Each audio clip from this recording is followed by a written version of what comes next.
A car is traveling at a speed of 20 meter per second. The table contains values for the kinetic energy and the momentum of the car. Which values are reasonable estimates? तो सबसे पहले तो ये बताओ कि या तो kinetic energy निकालेंगे या तो उस वो निकालेंगे मोमेंटम, दोनों के लिए मास चाहिए हमें। हाफ एम वी स्क्वायर या एम वी। गाड़ी का मास क्या होगा, एस्टिमेट क्या लगाए गाड़ी के मास का?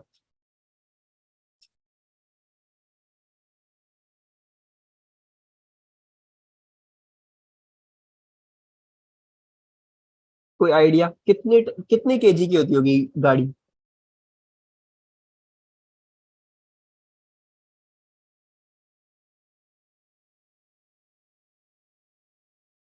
2 के 2000 केजी बोल रहे हो या 2 केजी बोल रहे हो?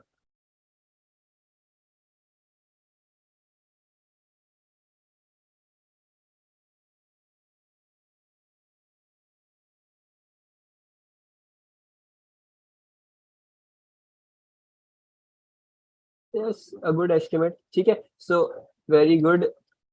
गाड़ी का तकरीबन वेट इतना ही होता है, मैं वेट कह रहा हूँ, मास इतना ही होता है, तकरीबन तकरीबन कह लो।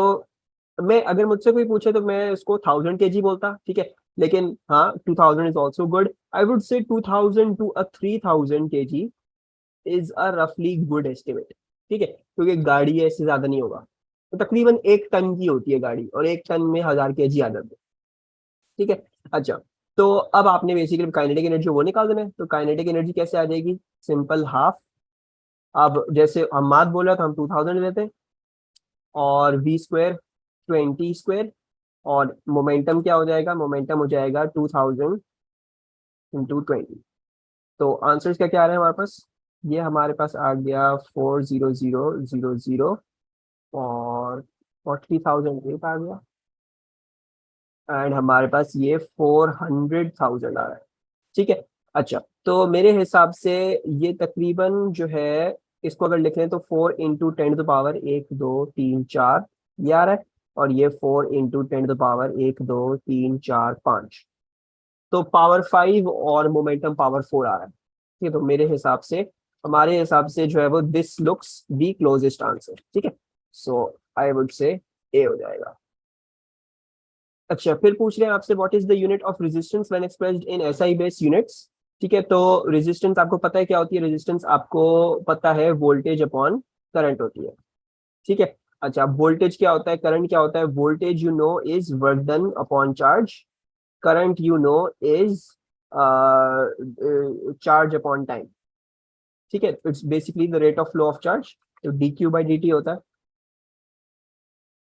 अच्छा जी, सो आपके पास क्या आ गया?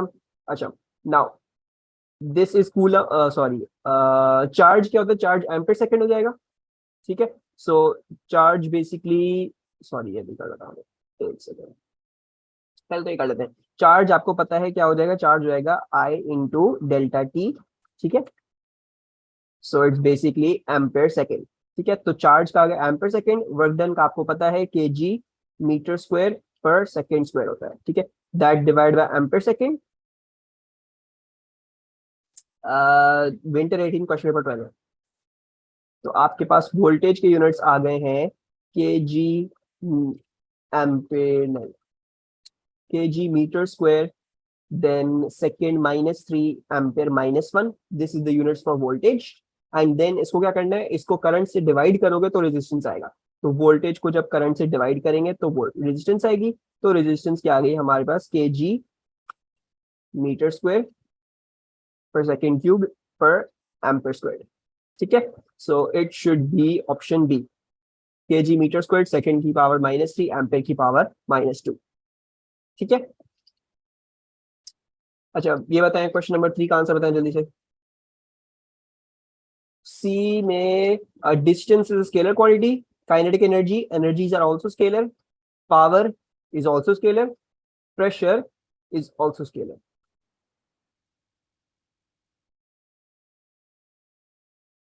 अच्छा, डी में mass scalar, temperature scalar, time scalar, speed scalar, velocity होती तो हो जाता।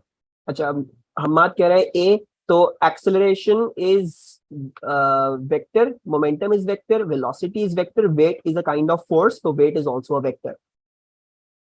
सही, अब आ ही जाएगा करेक्ट आंसर, बी होगा। Why? Because area is scalar, current is also scalar, force is a vector, work is scalar, so it should be option B। अच्छा जी, फिर आपसे ये सवाल पूछ रहे हैं, vectors P and Q are drawn to scale, P ऐसा है, Q ऐसा है, which diagram represents P plus Q? P plus Q कौन सा होगा? What do they mean by P plus Q? Very good हमार, P plus Q will basically be the resultant, right? दो vectors को ऐड कर रहे हो तो रिजल्टेंट आएगा इन दोनों का। अब basically just to show you कि कैसा बन रहा है, मैं जो हूँ, क्योंकि मैं कर सकता हूँ ये सॉफ्टवेयर में, तो बेसिकली इस तरह से आ गया, Q head to tail rule से लगा दो इधर, ठीक है, and then your resultant should be something like this. अच्छा, दूसरी बात ये, जिन चीजों पे ये लिखा हुआ है कि आर ड्रॉन टू स्केल, ठीक है, यानी इसका मतलब ये है इसकी मेजरमेंट जो आपको दी है वो परफेक्ट दी है, मतलब जो मेजरमेंट आपको नजर आ रही है वो सही है, and you can use the measurement to do your calculations, ठीक है, तो दैट इज परफेक्टली ओके, उसमें कोई प्रॉब्लम नहीं है।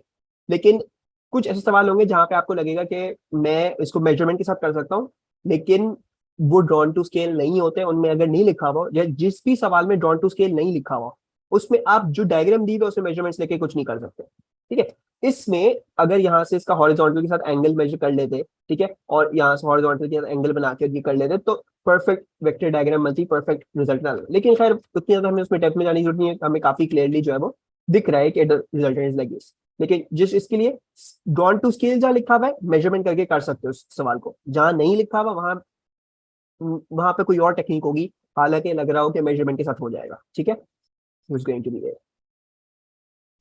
अच्छा, ये पढ़े अब, going to zoom a bit more and this one। तो स्टूडेंट्स हैं which take the readings of a volume of liquid using three different pieces of measuring equipment x y and z, ठीक है, तीन डिफरेंट इक्विपमेंट है X Y and Z, उनसे volume की measurement ले लो। The true value of the volume of the liquid is V, असल में वॉल्यूम ऑफ द लिक्विड जो है वो वी है। The students results are shown, ठीक है, एक्स जो है उसका स्टूडेंट का रिजल्ट ऐसा बन रहा है ग्राफ, वाई ऐसा बन रहा है, जेड ऐसा बन रहा है। So which one do you think is the answer to this? सबसे पहले तो लेट्स डू दिस एक्सरसाइज, ठीक है, लेट्स डू दिस एक्सरसाइज। सबसे पहले तो मुझे ये बताओ कि ये एक्यूरेट है, लाइक एक्यूरेट प्रिसाइज है कि नहीं, लाइक हर डायग्राम के लिए मुझे ये बताओ कि ये एक्यूरेट है या नहीं है, या प्रिसाइज है या नहीं है। So is x accurate? X is accurate, ठीक है, x is accurate, that is perfect, ठीक है, एक्स इज एक्यूरेट बिकॉज इसकी जो मीन है that is coinciding with the actual volume. लेकिन X is not precise, why is that? Imprecise हमेशा किसी ना किसी कंपैरिजन के साथ होगा, ठीक है। Now x is not precise, why is that? Because का स्प्रेड बहुत ज्यादा है, किसी बच्चे ने जीरो का वॉल्यूम भी मेजर किया है, किसी बच्चे ने इतना बड़ा वॉल्यूम भी मेजर किया है, ठीक है, और ये भी सारे वॉल्यूम जिसका पार्ट है ये सब बच्चों ने मेजर किए हैं।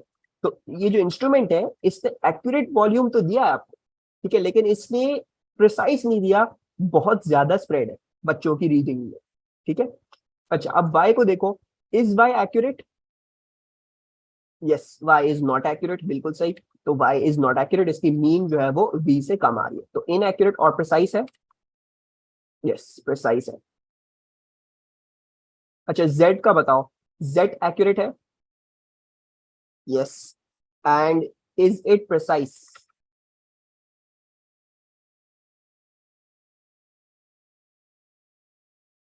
इट्स एक्चुअली नॉट प्रिसाइज, ठीक है। यस, देखो ये तो लग रहा है हमें कि हाँ सही है, द वैल्यू इज दिखा रहे हैं कि सबसे छोटी जो वैल्यू मेजर करी है वो इतनी मेजर करी है, लेकिन जो सबसे बड़ी वैल्यू मेजर करी है ना वो कहीं खत्म ही नहीं हुई जाके, you had lot of readings over here, और ये ग्राफ आगे चला जा रहा है जब तक कहाँ खत्म हुआ। This is actually imprecise because this is showing a huge spread of values, so this is also imprecise। अच्छा जी, तो number of precise pieces of equipment, you have only one precise piece of equipment, ठीक है, and number of accurate pieces of equipment you have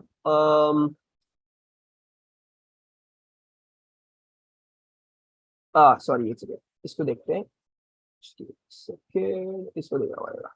अच्छा, तो हमें जो है वो, अच्छा बेसिकली इसमें ये देखो, उसमें तो, इसमें तो वी कैन से कि मीन क्या है, mean is basically over here, ठीक है, we can say mean is basically over here. वो क्यों कह सकते हैं? Because the curve is symmetrical, ठीक है, तो हमने ये अंदाजा लगा ली सिमेट्रिकल है, तो बीच में इसकी क्या होगी, इसकी जो मोस्ट रिपीटेड जो हाईएस्ट बम्प आ रहा है इसका, वो इसका मीन होगा, बिकॉज बीच की वैल्यू है वो, ठीक है, मीन इज बेसिकली द बीच की वैल्यू। अच्छा, जेड में, जेड में this is not symmetrical at all, ठीक है, दिस इज नॉट सिमेट्रिकल, सही है, this is not a symmetrical graph, तो saying this is the mean is wrong, yes this is correct, this is the most repeated value, यानी मतलब बहुत सारे बच्चों ने ऐसी ये रीडिंग मेजर करी है, बहुत सारे बच्चों ने ऐसी रीडिंग मेजर करी है, ठीक है, but this will not work out to be the average. Why is that? Because the curve is not symmetrical.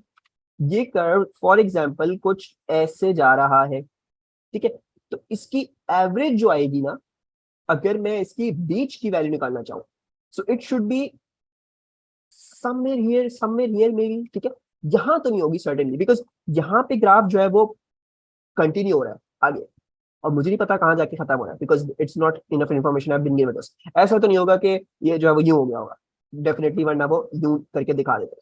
तो इसका मतलब है ग्राफ आगे चलता गया है, ठीक है, सो इसकी जो एवरेज है, इसकी जो बीच की वैल्यू आएगी, वो तकरीबन यहाँ, या मेरा बात समझ रहे, basically it would be greater, आगे होगी उसकी mean, it would not be at V. ये मोस्ट रिपीटेड जरूर है, this is the most repeated value, but this is not the mean. Mean क्या होती है? मीन होती है आपका एग्जैक्ट सेंटर, ठीक है, मीन इज जो आपकी एवरेज आ रही है ना। मसला ये है कि आप कितनी सारी वॉल्यूम्स हैं इस साइड पे, और ये हमें पता नहीं है ग्राफ कहाँ जाके खत्म हो रहा है, क्या हो रहा है, तो इसकी वजह से सारी वैल्यूज इन्फ्लुएंस होंगी, पर आपकी जो मीन होगी वो इधर शिफ्ट हो जाएगी towards the right hand side. So this is also actually an inaccurate piece of equipment, ठीक है, so it should be option A. अच्छा मुझे बताओ, बात समझ में आई, क्लियर हुई? अच्छा, a sprinter runs a 100-meter race. The sprinter has a constant acceleration from rest of 2.5 meter per second square until reaching a speed of 10 meter per second. The speed then remains constant until the end of the race. Which time does it take the sprinter to run the race? ठीक है, तो basically sprinter जो है वो 100 metre भागता है, पहले उसकी एक्सेलरेशन 2.5 मीटर पर सेकंड होती है, जीरो से ये जाता है 10 पे, 10 पे पहुंचने के बाद ये फिर 10 पे भागता रहता है, एक्सेलरेशन की जीरो हो जाती है, सही है, ओके। सो बेसिकली पहले तो ये निकाल लेते हैं कि इसने जो अपनी रेस्ट से लेके 10 मीटर पर सेकंड में गया है, उतने में इसको कितना टाइम लगा है, ठीक है, तो एक हम उतना टाइम निकाल लेते हैं और उसने कितना डिस्टेंस कवर कर दिया, ये दो चीजें निकाल लेंगे, फिर दूसरा वाला आराम से हो जाएगा हमसे। So this is the complete 100 meters, ठीक है, जिसको कवर करने में इसको टाइम हम कह देते हैं टी लगा, टोटल टाइम टी लगा। अच्छा, तो 100 मीटर रेस भाग रहा है, ये गया है u इक्वल्स टू 0 से कितनी, 10 मीटर पर सेकंड, हम कह रहे हैं तकरीबन जो है वो इधर, मुझे नहीं पता कितना डिस्टेंस कवर किया है, मैं कह रहा हूँ अंदाजे से कह रहा हूँ इधर इतना आ गया, मुझे नहीं पता है डिस्टेंस क्या है। उसने वेलोसिटी ऑब्टेन करी और उसकी एक्सेलरेशन क्या थी, 2.5 मीटर पर सेकेंड स्क्वायर। अच्छा, तो मैं इसका टाइम निकाल लेता हूँ और इसका डिस्टेंस भी निकाल लेता हूँ, उसको कितना डिस्टेंस लगा है, ठीक है। टाइम निकालने का तरीका क्या होगा, v equals to u plus a t. Now make a convention, आगे की तरफ ही भाग रहा है, तो 10 भी पॉजिटिव, u जीरो, एक्सेलरेशन भी पॉजिटिव, t आ गया, t हमारे पास आ गया, इसने ये 5 सेकेंड लगाए ये भागने में, ठीक है। दूसरा इसका डिस्टेंस भी निकाल सकते हो, b square equals to u square plus 2as से, सो वी स्क्वायर 100 हो गया, यू स्क्वायर 0 स्क्वायर हो गया, plus 2, 2.5 and then s। So s आपका क्या हो जाएगा, मेरे ख्याल से तो ये 100 डिवाइडेड बाय 5, 20 आर। तो इसने 5 सेकेंड में कितना भागा है, ये 20 मीटर भागा है, ठीक है। 10 डिवाइड बाय 2.5 इज 5 ना, 4 है, sorry, 10 divide by 2.5 is 4। So he has run in 4 seconds 20 meters. अब उसको कितने भागने हैं, उसको यानी 80 मीटर्स भागने हैं 100 में से, सो यहाँ के 80 मीटर्स हो गए। किस स्पीड पे भाग रहा है, कांस्टेंट स्पीड पे, 10 मीटर पर सेकंड की कांस्टेंट स्पीड पे, ठीक है। तो अब इसमें इक्वेशन 2 लगा लेते हैं, s equals to u t, plus half a t square. इसको 80 मीटर्स कंप्लीट करने हैं, इसकी इनिशियल स्पीड 10 थी, टाइम हमें नहीं पता, वही हमें चाहिए, प्लस हाफ। अच्छा, और एक्सीलरेशन तो इसकी है ही नहीं, तो ये चीज क्या हो गई, जीरो है। सो ये आपकी आ गई 10 t। तो यानी उसको टाइम कितना लगा, उसको टाइम लगे हैं ये कवर करने के लिए 8 सेकंड। ठीक है, तो इसको कवर करने के लिए उसको 8 सेकंड लगे। अब पहले उसने 4 सेकंड लगाए थे, अब उसने 8 सेकंड लगाए, तो टोटल टाइम क्या हो गया, 8 + 4 12 सेकंड्स। ठीक है। A resultant force of 10 Newton acts on a body for a time of 2 seconds. Which graph could show the variation with time t of the momentum p of the body? सबसे पहले तो ये बताओ force और momentum का relation क्या होता है। Force is the rate of change of momentum ना। फोर्स और मोमेंटम के बीच में लिंक क्या है, force is the rate of change of momentum. यानी अगर मोमेंटम टाइम ग्राफ दिया हुआ है तो फोर्स क्या होगा, ग्रेडियंट होगा। अगर मोमेंटम टाइम ग्राफ दिया हुआ है तो फोर्स क्या होगा, ग्रेडियंट होगा। ठीक है। So basically momentum time graph में हमें देखना है कि कौन सा ग्राफ हमें क्या दे रहा है, 10 न्यूटन का ग्रेडियंट दे रहा है। बच्चा जूम इन नहीं है, इसमें और क्या जूम इन करूं, इसमें और जूम इन नहीं कर सकता। मे भी देखो तुम्हारा स्क्रीन स्टॉप हो गई हो, बिकॉज आई एम ऑलरेडी पूरा का पूरा जूम्ड इन हूं मैं इसमें।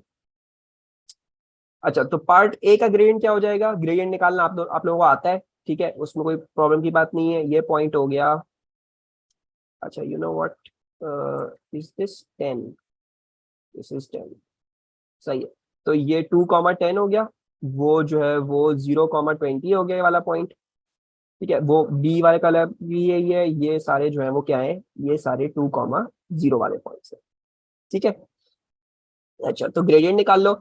Now y2 - y1, 10 - 20 upon x2 - x1, 2 - 0। So 10 - 20 is -10 divide by 2, ये -5 न्यूटन की फोर्स दे रहा है हमसे। तो ये तो नहीं हो सकता। बी क्या है, बी जो है वो 0 - 20 अपॉन 2 - 0।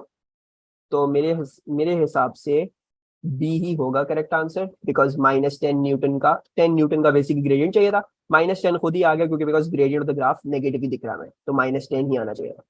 तो I think B is the correct option. बहरहाल सी वगैरह भी चेक कर लेते हैं। सी क्या है, सी का ये वाला पॉइंट जो है वो है 0, 10, और डी का ये वाला पॉइंट है 0, 5।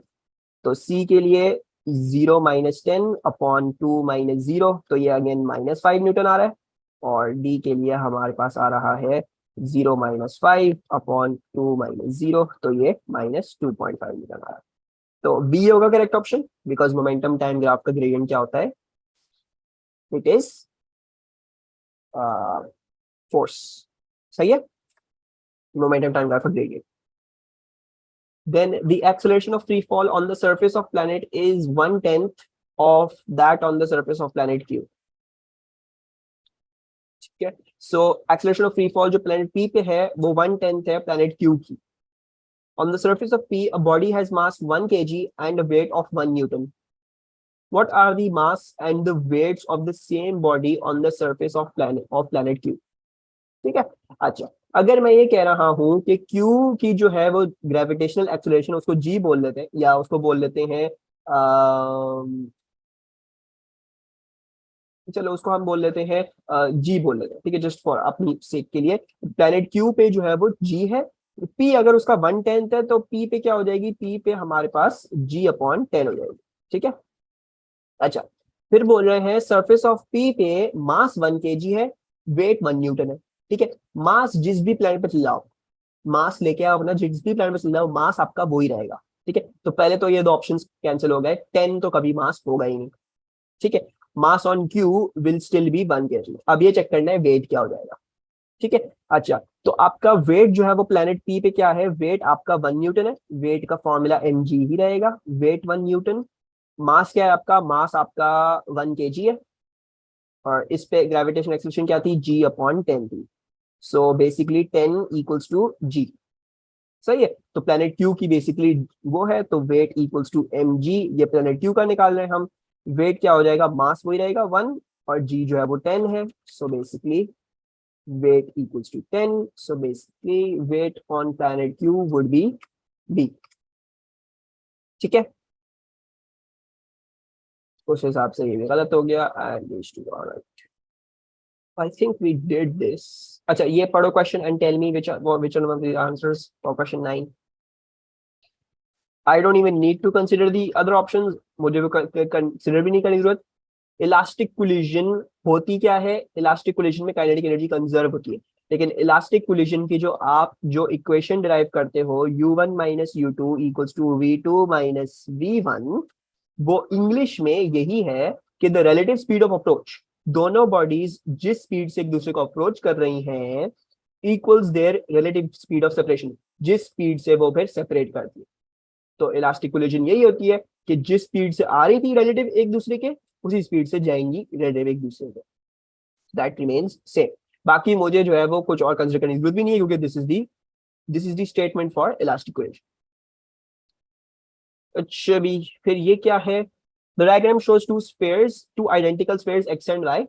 Initially x moves with speed v towards y is stationary, the spheres collide elastically, what happens? तो इसकी कैलकुलेशन कर लेते हैं। अगर दोनों आइडेंटिकल है तो कह लेते हैं इसका मास m है और y का मास भी m कह लेते हैं। ठीक है, y was initially stationary, we know initial momentum must be equal to final momentum। what's the initial momentum? x के लिए m into v। ठीक है, इसकी कन्वेंशन डालते हैं, convention this as following, so mv। ठीक है, initial momentum of y 0, speed ही नहीं है उसकी। फाइनल मोमेंटम x का हमें नहीं पता, we don't know what's the momentum of x, so I am saying mv2। ठीक है, and प्लस, अच्छा यू नो व्हाट, इसमें इलास्टिक नहीं बोला हुआ ना। ठीक है, तो एक तो ये देख लेते हैं पहले तो।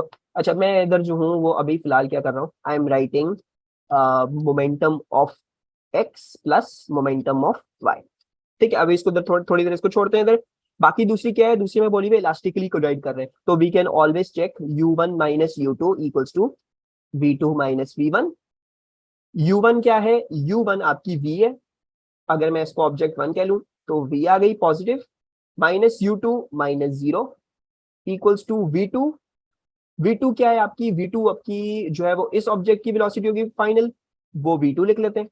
ठीक है, तो आफ्टर कोलिजन कह लेते हैं कि ये v2 से जाता है और आफ्टर कोलिजन ये जो है वो v1 से जाता है, और माइनस v1 आ गया। ठीक है, तो एक हमारे पास इक्वेशन ये आ गई, एक ऊपर वाली को कंप्लीट कर लेते हैं ताकि वो बात भी क्लियर हो जाए।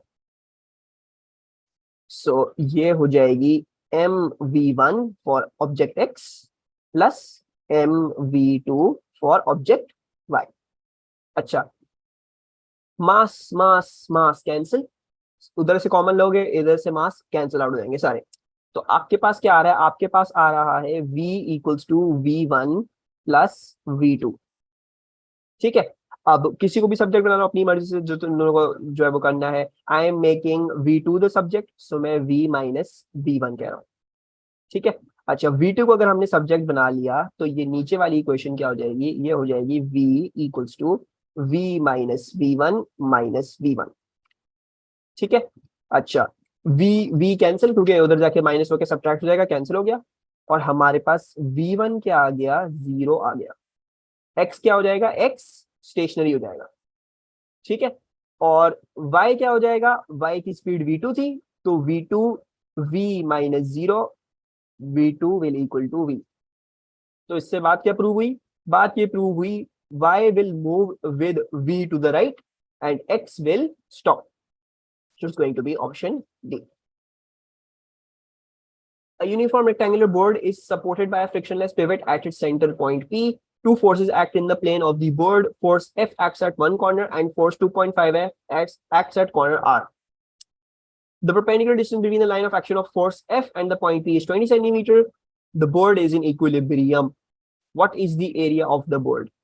अच्छा भाई, if the board is in equilibrium, तो हमें क्या पता है? हमें ये पता है कि नेट फोर्स भी 0 होगी। ठीक है, और नेट मोमेंट भी 0 होगा। अच्छा, मजे की बात ये पिवट है, पिवट पे नहीं हमें पता फोर्स कैसी लग रही है। कभी भी पिवट होगा तो पिवट पे यू कैन नॉट से फॉर श्योर कैसी फोर्स लग रही होगी। तो वी डू नॉट नो। तो इसमें सबसे अच्छा केस क्या होगा, मोमेंट से सॉल्व करना।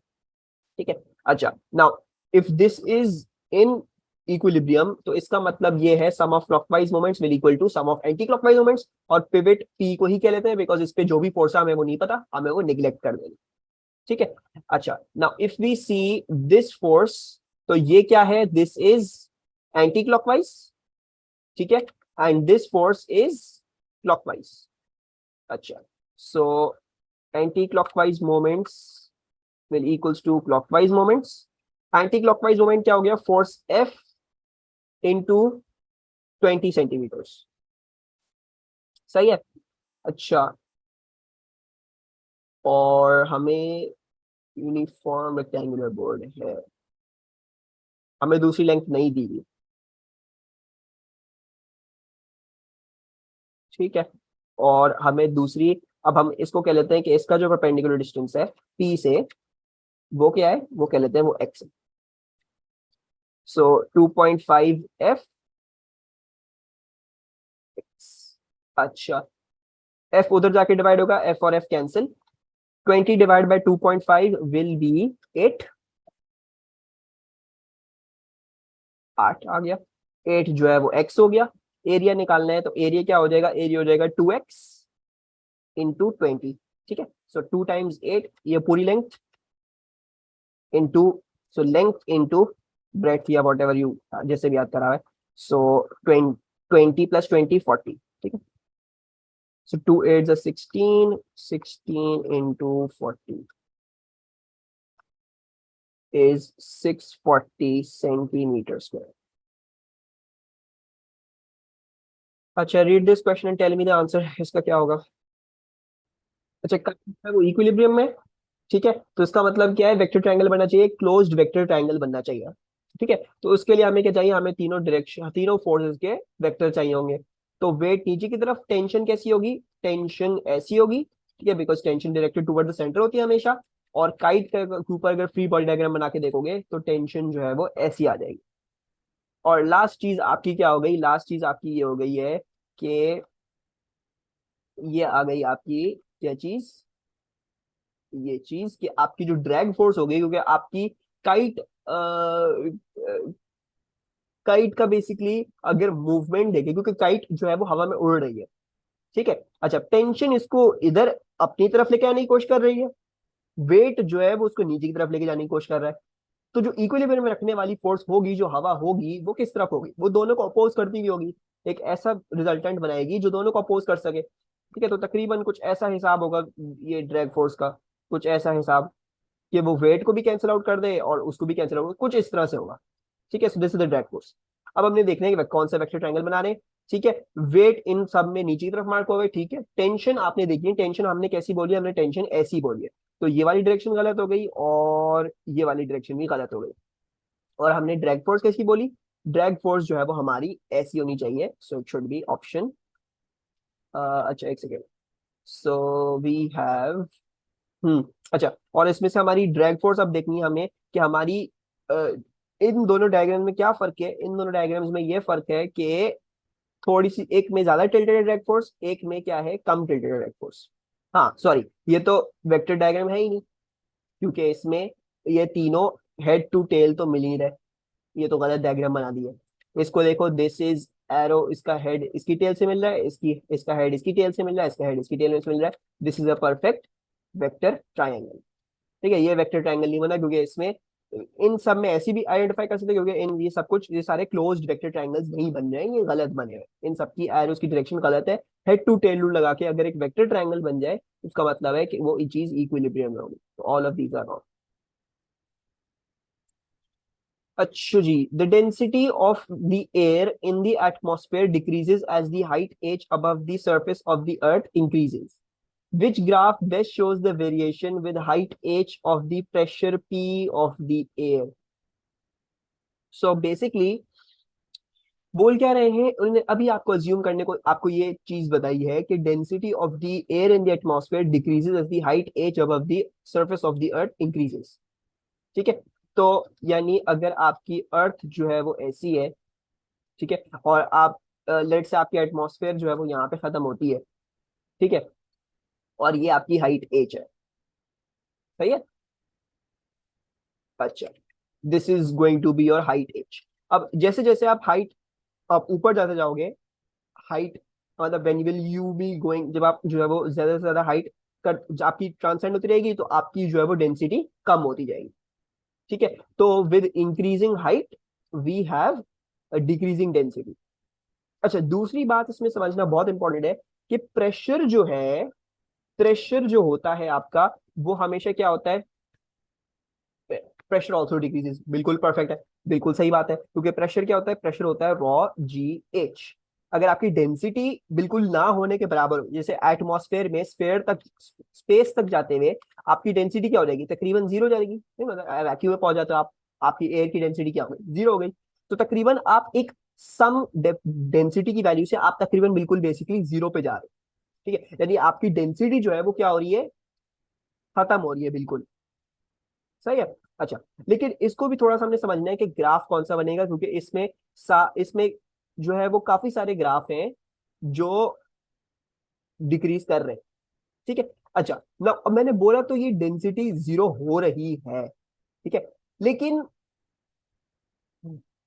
अनटिल एंड अनलेस आप स्पेस में बहुत ज्यादा दूर चले जाओ, ठीक है, मतलब बहुत ज्यादा दूर चले जाओ, मतलब बहुत ज्यादा दूर चले जाओ, तब जाके कहीं आपको क्या मिलेगा, तब कहीं जाके आपको जो है वो, आप जो है वो स्पेस में पहुंचोगे, तब आप वैक्यूम में पहुंचोगे, ठीक है। अभी क्या बात हो रही है, अभी बात हो रही है which graph best shows the variation with height H of the pressure P of the air, ठीक है। तो अगर मैं एटमॉस्फेयर में हूं, ठीक है, लेट सपोज यहाँ पे आपकी डेंसिटी जो है वो 1 है, ठीक है, जस्ट सपोज करवा रहा हूँ, और यहाँ पे जाते जाते आपकी 0.5 हो गई, ठीक है, फिर यहाँ पे आते आते आपकी 0.25 हो गई, ठीक है, फिर यहाँ पे 0.1 हो गई, ठीक है, फिर यहाँ पे 0.05 हो गई, फिर यहाँ पे 0.0025, और सबसे कम हो जा रही है, ठीक है। लेकिन बात समझने की क्या है, डेंसिटी कभी जो है ना, आपकी जो डेंसिटी है वो कभी परफेक्टली जीरो नहीं होगी, ठीक है, वो कभी परफेक्टली जीरो नहीं होगी अंटिल अनलेस आप क्या करो, आप एटमॉस्फेयर से निकल जाओ। अभी हम किस चीज की बात कर रहे हैं, अभी हम बात कर रहे हैं एटमॉस्फेयर में है हम अभी, ठीक है, in the atmosphere height H of the air, we talking about the height H of the air. तो as long as we in the atmosphere, हाँ डेंसिटी कम हो जाएगी एयर की, ठीक है, but that does not mean कि density zero हो जाएगी, ठीक है, density will get very very low. तो बेसिकली आपका जो प्रेशर है which is rho G H, वो क्या हो जाएगा, क्योंकि आपकी डेंसिटी कभी जीरो नहीं हो रही, ठीक है, और प्रेशर और डेंसिटी जो है वो डायरेक्टली प्रोपोर्शनल है, काइंड ऑफ, ठीक है, प्रेशर और डेंसिटी जो है वो उनका बिल्कुल साथ का रिलेशनशिप है। जो आपकी डेंसिटी कभी जीरो नहीं हो सकती, तो आपका प्रेशर भी should never ever become zero, it will never touch the axis, A and B will therefore be wrong, और आपका ऑप्शन जो है वो क्या होना चाहिए, सी होना चाहिए। ये क्यों नहीं हो सकता, ये इसलिए नहीं हो सकता बिकॉज जो है आपकी जो डेंसिटी है, ठीक है, विद द एयर, वो ऐसा नहीं है कि वो कभी जो है वो कम तरीके से डिक्रीज कर रही है, कभी ज्यादा तरीके से डिक्रीज, ऐसा नहीं है, ठीक है। डिक्रीज हर पॉइंट पे वैसे ही, जैसे 1 से 0.5 आधे डिस्टेंस में, फिर 0.25 आधे डिस्टेंस, फिर 0.1 जो भी इसका आधा हुआ आधे डिस्टेंस हुई, फिर आधे डिस्टेंस, फिर आधे डिस्टेंस, आधे डिस्टेंस। सो सेइंग कि you won't have different gradients, मतलब ऐसी चीज नहीं होगी कि कहीं किसी और ग्रेडियंट से डिक्रीज कर रही है, कहीं किसी और चीज, वैसे तो उसमें भी ग्रेडियंट्स कुछ है और है, लेकिन ऐसा ग्राफ नहीं होगा कि जैसे इसमें देखो कि इसमें क्या है, इसमें आपके पास जो है वो कुछ ऐसा आ रहा है, ठीक है, तो ये है, फिर आपकी बहुत ज्यादा स्टीपली डिक्रीज कर रही है, ठीक है, मतलब इसमें कहने को ये बोल रहे हैं कि इसमें जो डेंसिटी का मसला है, जो असल में जो डेंसिटी का मसला आ रहा है, वो ये आ रहा है कि डेंसिटी वेरी लीनियरली नहीं कर रही है विद हाइट, मतलब ऐसा नहीं हो रहा कि डेंसिटी जो है वो हाइट की एच के साथ, जैसे जैसे हाइट एच इंक्रीज कर रही है वैसे वैसे डेंसिटी डिक्रीज कर रही है, एक कांस्टेंट रेट के साथ नहीं कर रही है। A bungee jumper on a platform over a river is attached to an elastic rope that is 20 meters long when unstretched. He falls towards the river at his lowest, and his lowest point is 30 meters below the platform. ठीक है, the initial gravitational potential energy of the jumper is transformed to other forms during the jump. Which other forms of energy do the jumper and rope have when the jumper has fallen halfway and when he is at the lowest point of his jump. ठीक है, तो इसको हम देख लेते हैं, ये question करके will and class. So basically this is a bungee jumper. ठीक है, लेट्स से ये बंजी जंपर है. ही इज फॉल कितना करेगा, he will fall a total height of 30 meters. ठीक है, ये आपको दिया हुआ है. उसका लोएस्ट पॉइंट जो है वो 30 मीटर बिलो दी प्लेटफॉर्म है. तो he goes from here down to 30 meters. सही है. अच्छा, दूसरी बात ये बताइए आपको, ये बहुत इंपॉर्टेंट है कि रोप की जो ओरिजिनल लेंथ है वो 20 मीटर है.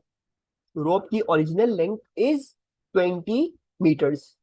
सही है. अच्छा, now what I need to consider is के इस पॉइंट पे कौन सी एनर्जी होगी जब हम 30 मीटर्स गिर चुके हैं, और जब हम कितना मीटर्स गिर चुके हैं, जब हम 15 मीटर्स गिर चुके हैं. ठीक है, सो एट ए 15 मीटर्स, यहां पे तो यू अग्री के यहां पे सिर्फ हमारे पास gravitation potential energy, right. At the top we only have gravitation potential. हम उस वक्त रेस्ट पे थे, हमने गिरना नहीं शुरू किया और कॉर्ड भी अनस्ट्रेच थी. हाफ वे पे हमारे पास कौन कौन सी एनर्जीज होंगी except from gravitational potential, kinetic और इलास्टिक. हाफ वे में इन दोनों में से कौन सी होगी या दोनों होंगी, क्या होगा? अच्छा, सो हाफ वे पे you will only have gravitational potential energy. तो होगी, जाहिर बात है, क्योंकि आप 30 मीटर तक गए नहीं हो, तो you will have gravitational potential energy. But आपके पास कोई इलास्टिक पोटेंशियल एनर्जी नहीं होगी, आपके पास सिर्फ काइनेटिक एनर्जी होगी. ऐसा क्यों? बिकॉज रोप की ओरिजिनल लेंथ क्या है, 20 मीटर है. अगर रोप स्ट्रेच होना ही शुरू नहीं हुई है, 20 मीटर के बाद स्ट्रेच होना शुरू होगी ना, राइट. तो अगर रोप स्ट्रेच होना ही शुरू नहीं हुई है तो इलास्टिक पोटेंशियल एनर्जी तो गेन ही नहीं कर सकती वो. तो at a 15 meters the rope is not suppose to have any elastic potential energy, right. और जब वो अपने लोएस्ट पॉइंट पे होगा, हाँ, तब आपकी काइनेटिक एनर्जी जीरो हो जाएगी मोमेंटली, क्योंकि बिल्कुल रोप खिंच गई है. यहाँ पे आपके पास ग्रेविटेशन पोटेंशियल भी जीरो हुई, वो भी सब कुछ जीरो. आपके पास यहाँ पे सिर्फ इलास्टिक पोटेंशियल एनर्जी आएगी, क्योंकि वो सारी एनर्जी क्या बन जाएगी, उस सारी एनर्जी रोप में चली जाएगी. So half way you will have kinetic energy and lowest point you will have elastic potential energy only. ठीक है, वेरी गुड मायरा. तो work done by an expanding or compressing gas is pressure into change in volume. ठीक है, तो constant pressure है उसका 1.3 into 10⁵. ठीक है, इंटू डेल्टा वी 1100 से 900 गए हो, सो 1100 minus 900. Make sure you convert as well. Centimeter cube में है तो you will have to convert it to meter cube. तो ये कैलकुलेट करो, क्या आंसर आ रहा है मेरे पास. हमारे पास आंसर क्या आ रहा है? अच्छा, ये आंसर क्या आ रहा है? एमन, हाँ, to address your question, we हमने ये वर्क एनर्जी पावर में सीखा था ये फॉर्मूला, कि एक कंटेनर अगर आपके पास है, ठीक है, एंड ये आपकी गैस है एंड इट्स एक्सपैंडिंग, तो जो है वो गैस की बात. आंसर नहीं निकाला किसी ने अभी तक? अच्छा भाई, the answer is coming out to be 26 joules. So that's the answer. ठीक है, अच्छा 16 17. ओके, ये कौन बताएगा? Okay, I've gotten two answers, C या A. ठीक है. अच्छा, सबसे पहली बात तो ये है कि no, we're not considering the object coming back. देखो बोला हुआ क्या है, which graph shows the gravitational potential energy, variation of gravitational potential energy with height h. ठीक है, what you guys need to understand is कि axes, जो आपकी जो ये axes हैं, they work like the same coordinate geometry वाली ही axes, उसमें कुछ difference नहीं है. ठीक है, मतलब इस बात का कि ये 1 होगा, इसके आगे ये 2 आ रहा है, then 3 आ रहा है, then 4 आ रहा है, this is not going to decrease वापस. ठीक है, this is not going to decrease then. It is like the coordinate geometry वाली ही axis. So it's not like this कि 1 2 था फिर वापस 2 1 जा रहा है. It's not like that. ठीक है, so the height is increasing. With an increasing height, you guys are correct now कि हमारे पास जो है वो क्या होना चाहिए, A होना चाहिए. अच्छा, दूसरा तरीका भी बता दूं, ठीक है, बिकॉज मैंने ये प्रैक्टिस करवाया है. What do you know that जो ग्रेविटेशनल पोटेंशियल एनर्जी है उसका फॉर्मूला क्या है? उसका फॉर्मूला है mgh. ठीक है, नाउ mg क्या हो गया?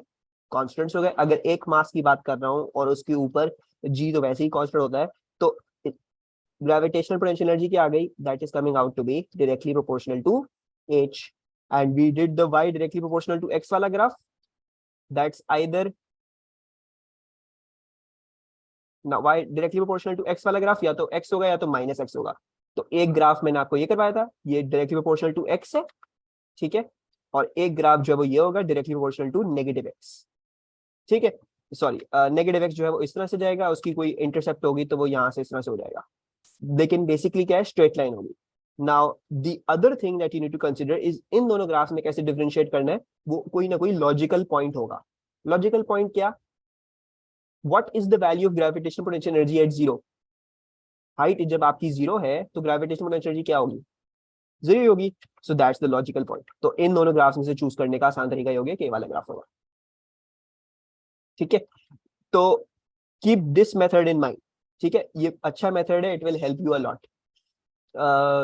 तो और अगर आपके पास ऐसा कुछ होता है कि ग्रेविटेशनल पोटेंशियल एनर्जी पे हाइट इक्वल्स टू जीरो पे आपके पास कुछ और आ रही है ग्रेविटेशनल एनर्जी, तो it would B something like this, जो भी हम देखते हैं थोड़ी देर में।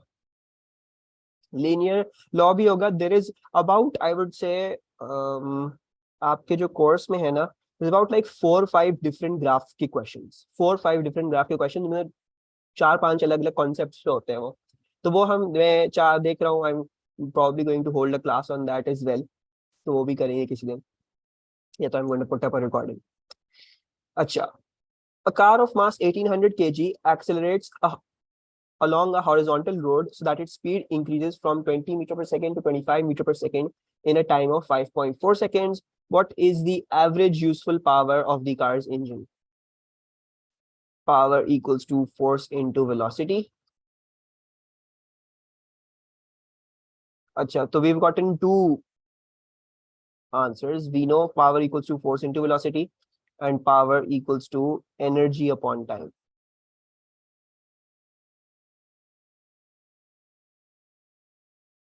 Fair enough. I would say both are valid, जहां से आप शुरू कर सकते हो। अच्छा, एनर्जी अपॉन टाइम से you are driving it to F we.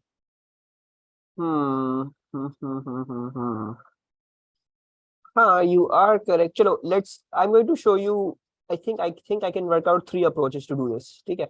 I think I can work out 3 approaches to do this।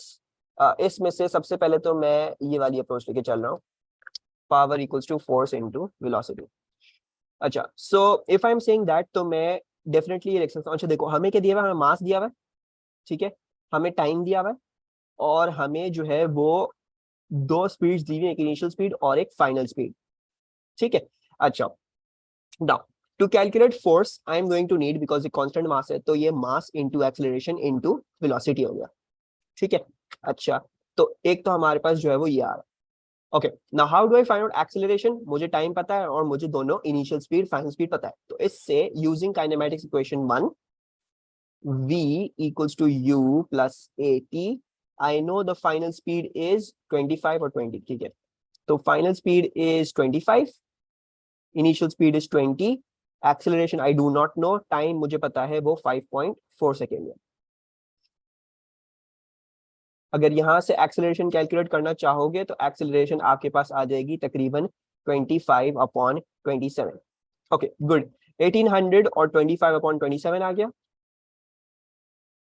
Into 25/27। Velocity क्या लेंगे, now they've used the word average, ठीक है।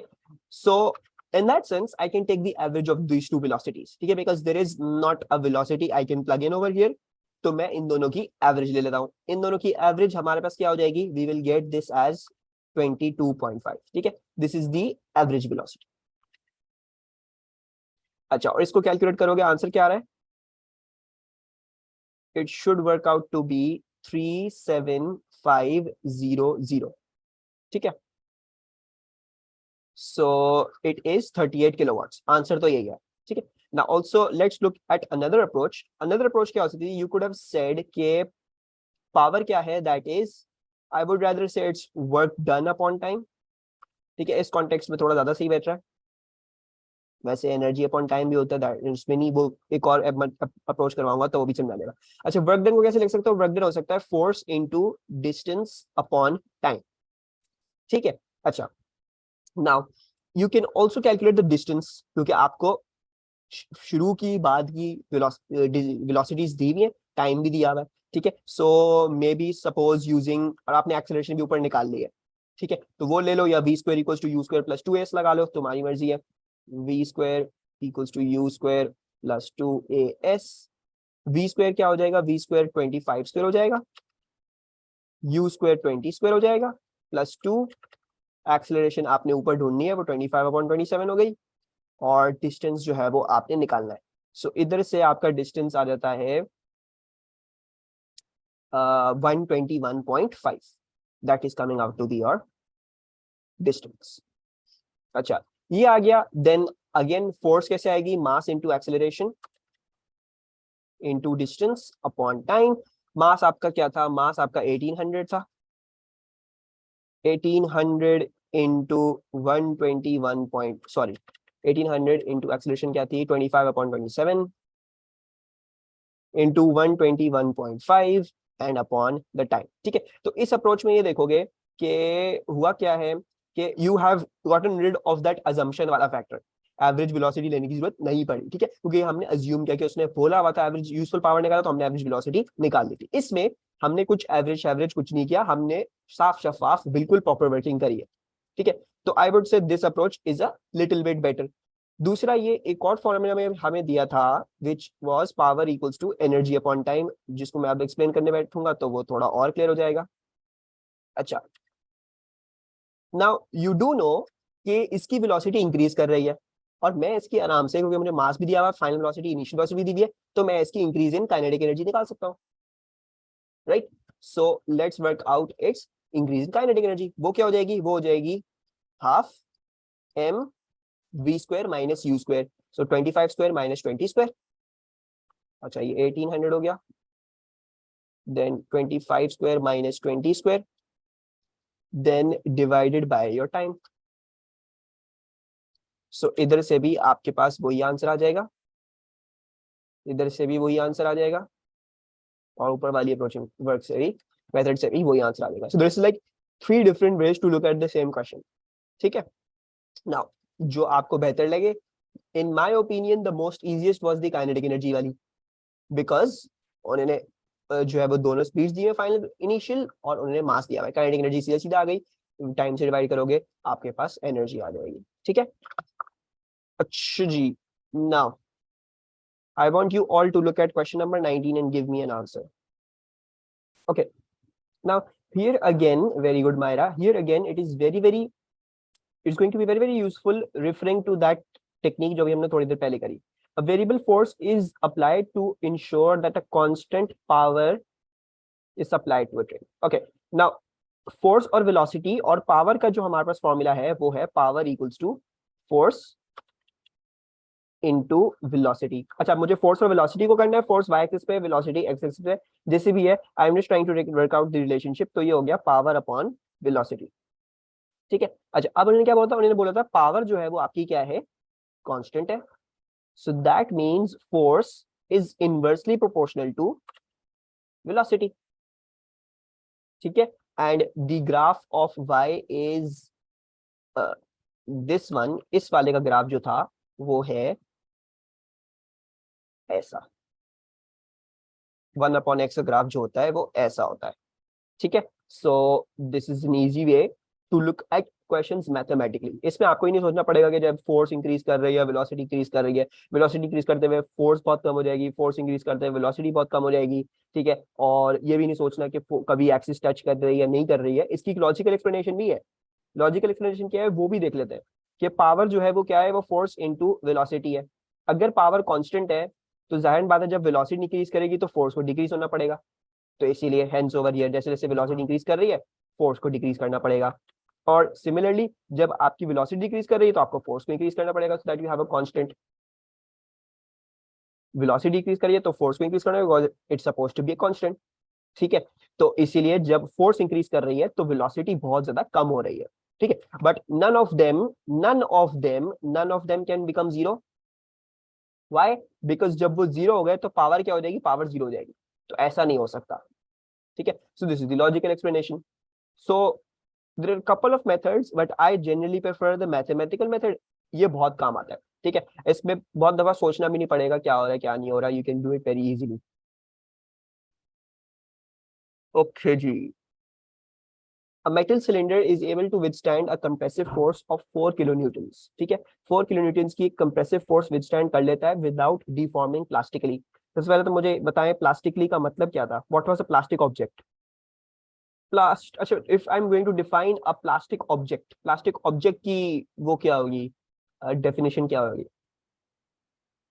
उसमें एक परमानेंट डिफॉर्मेशन हो जाती है। चलो सही है, दैट्स काइंड ऑफ गुड। ठीक है, okay, what we can say is basically plastic object को जब हम एक्सपैंड करते हैं या उसको कंप्रेस करते हैं, जो भी करते हैं, उसको कोई भी टेंसाइल फोर्स लगाओगे तो वो अपनी ओरिजिनल लेंथ पे वापस नहीं, अपने ओरिजिनल शेप में वापस नहीं जाता। That's basically plastic object. तो the most plastic object probably you have is like Playdoh. ठीक है, उसको जो शेप में कर दो वैसे ही रह जाता है, वापस नहीं आता, कभी हल्का सा भी वापस नहीं आता। ठीक है, और कोई अच्छा सा स्प्रिंग हो तो that would be a non plastic यानी इलास्टिक मटेरियल होगा। ठीक है, दैट इज प्लास्टिक, ये इंपॉर्टेंट है, याद रखना। अच्छा, the cylinder has cross sectional area A and would be at its elastic limit when stress is applied. ठीक है, क्रॉस सेक्शनल एरिया इसका ए है और अपनी इलास्टिक लिमिट पे होगा when stress is applied. What is a possible value pair of values for A and stress? Okay, read this question again और मुझे बताओ ये क्वेश्चन में पूछना क्या चाह रहे हैं, करें क्या इसमें? अच्छा, बेसिकली देखो, उन्होंने ये इंफॉर्मेशन दी हुई है। ठीक है, अब 4 किलो न्यूटन की फोर्स जो है वो अप्लाई हो रही है और वो उस वक्त तक प्लास्टिकली डिफॉर्म नहीं करता। Elastic limit Myra, elastic limit का कोई फॉर्मूला नहीं होता। Elastic limit is just the limit जब इसके बाद से ऑब्जेक्ट जो वो प्लास्टिकली बिहेव करना शुरू कर देता है। ठीक है, यानी उसके बाद उसको एक्सटेंड करो तो वो वापस अपनी ओरिजिनल लेंथ पे नहीं आता। ठीक है, तो it has no formula. Yes Aman, you're correct, stress is force of over area, but सबसे पहले तो ये समझना क्वेश्चन मांग क्या रहा है। ठीक है, उसने आपको इन्फॉर्मेशन दी है 4 किलो न्यूटन वो जो है वो विदस्टैंड कर लेता है बिफोर वो प्लास्टिक बन जाए। ठीक है, अच्छा, अब वो 4 किलो न्यूटन अगर वो जो है विदस्टैंड कर लेता है, and Tabia has given us the answer.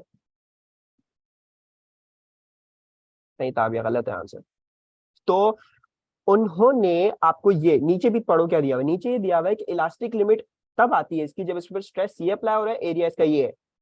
तो इसका मतलब है इन्होंने इसका मैक्सिमम स्ट्रेस आपको दिया हुआ है, ये सारे जो है उसके मैक्सिमम स्ट्रेस है। ठीक है, अब आपने ये वर्कआउट करना है कि इनमें से कौन सी वैल्यू ऐसी है, कौन सा मैक्सिमम स्ट्रेस है और कौन सा एरिया है जो आपको ये इंफॉर्मेशन वेरीफाई करके दे दे। That's going to be this cylinder. सही है, so we going to be basically using trial and error. मैं हर ऑप्शन चेक करूंगा because I don't know कौन सा ऑप्शन सही है। And as Eamon said, stress is force upon area. So basically force क्या हो जाएगी, stress into area। ठीक है, तो I'm going to multiply all of these stress and areas to work out what's the maximum force they can withstand, and then I'll verify कौन सा ऐसा object है जो 4 किलो न्यूटन की withstand कर सकता है फोर्स, प्लास्टिकली डिफॉर्म हो भी नहीं रहा। ठीक है, so easy peasy, this is going to be 50 into 10⁶। ठीक है, एक लिख के दिखा रहा हूँ, बाकी फिर हम ऐसे ही कर लेंगे कैलकुलेटर में। 1.5 इंटू 10⁻⁻5। सो 50 इंटू 10⁻6 इंटू 1.5 इंटू 10⁻⁻5, तो आपके पास ये आ रहा है 750। ठीक है, then okay, I do understand why you guys are giving C as the answer, लेकिन उसको समझना बहुत इंपॉर्टेंट है। 1.5 into 10⁻⁻5, so 80 into 10⁻⁶ into 1.5 into 10⁻⁻5, so we're getting 1200। नहीं, ये नहीं है, ये तो सबसे रॉन्ग आंसर है। 7.5 into 10⁻⁻5 into 50⁻⁶, so इसका हमारे पास 3750 आ रहा है। ठीक है, ये सारी क्या आ रही है, सारी फोर्सेस आ रही है। एंड लास्ट वाले का हमारे पास आ रहा है इंटू 80 की power 6, so I'm getting a 7.5 into the power minus 5 into 80 into the power 6, तो 6000 आ रहा है बस। अच्छा, नाउ अब आपको m है व्हाट, मेगा पास्कल है। अच्छा, तो अब समझना क्या है, ठीक है। आंसर्स जो आ रहे हैं क्या आ रहे हैं, ये बता रहे हैं कि कितने मैक्सिमम फोर्स ये वाला ऑप्शन विथस्टैंड कर सकता है, क्योंकि आपको मैक्सिमम स्ट्रेस दिया हुआ है, एरिया दिया हुआ है, तो आपको क्या आएगी, आपके पास मैक्सिमम फोर्स आएगी। हमारी टारगेट फोर्स क्या है, we need to find out एक ऐसी कॉम्बिनेशन जो 4 किलो न्यूटन की फोर्स जो है वो विथस्टैंड कर ले, यानी उसके मैक्सिमम स्ट्रेस पे उसकी मैक्सिमम फोर्स इतनी आ रही हो, ठीक है। अच्छा, 750 is therefore the wrong answer, क्योंकि वो 4 किलो न्यूटन पे विथस्टैंड नहीं कर पाएगा, टूट जाएगा, इलास्टिक लिमिट उसकी रीच हो जाएगी, प्लास्टिक डिफॉर्मेशन हो जाएगा। अच्छा, दूसरा 1200 न्यूटन है, 1200 Newton is also 4 kilo Newton से कम। 3750 न्यूटन इज आल्सो 4000 न्यूटन से कम, ठीक है। अगर इसकी 3750 आ रही है, यानी मतलब ये 3750 न्यूटन ये विथस्टैंड कर सकता है, उससे 1 न्यूटन भी ऊपर जाऊंगा प्लास्टिकली डिफॉर्म हो गया, उससे ज्यादा बर्दाश्त नहीं कर सकता। 6000 newtons is going to be the correct option, ऐसा क्यों, because it is verifying the information। 4000 is less than 6000, तो मैं अगर 4000, उन्होंने ये नहीं बोला कि it is able to withstand a maximum, नहीं लिखा हुआ, they said it is able to withstand, ये नहीं लिखा हुआ, they've just said it is able to withstand। तो 6000 न्यूटन की रॉड, 6000 न्यूटन की जो ऐसी रॉड है जो फोर्स इतनी विथस्टैंड कर सकती है, 4 किलोमीटर भी स्टैंड एक्सपैंड वो कर लेगी, विथस्टैंड कर लेगी, कोई प्रॉब्लम थोड़ी होगी, ठीक है। So the correct option is going to be D. अच्छा, then this is a perhaps very बकवास क्वेश्चन, खैर। Wire has elastic and plastic properties, ठीक है, दोनों इसके इलास्टिक भी है प्लास्टिक भी है, दिख रहा है, किसी एक्सटेंशन तक करो तो वापस इलास्टिक होता है, थोड़ी एक्सटेंशन ज्यादा ले जाओ तो ये प्लास्टिक डिफॉर्म हो जाता है। अच्छा, when it is slowly loaded its extension varies with the load as shown by line OXY, this one। The removal of the load is represented by the line YZ। YZ की जो line है, removal जब करते हो उसको इतना expand कर लिया, उसको जब रिमूव करोगे तो प्लास्टिकली डिफॉर्म हो गया, अपनी ओरिजिनल लेंथ पे नहीं पहुंचा। This creates area PQR on the graph, which area represents the maximum elastic potential energy stored in the wire।